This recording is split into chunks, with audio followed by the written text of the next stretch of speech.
Chefe de Estado-Maior General Valentim, Força Defesa Timor-Leste, FFDTL, Tenente General Falu Ratalai, visita cortesia da Polícia Militar e a Quintal Botili, quarta-feira, semana né.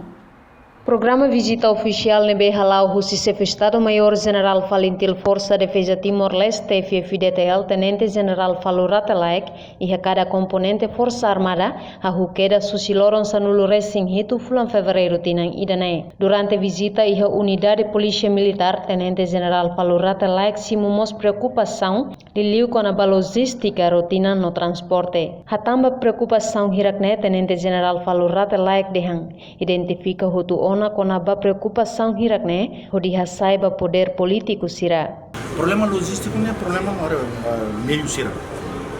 Depois problema manutenção sira bem sira não sei tabo sira apresenta na maneira problema rotina manutenção rotina de linha sira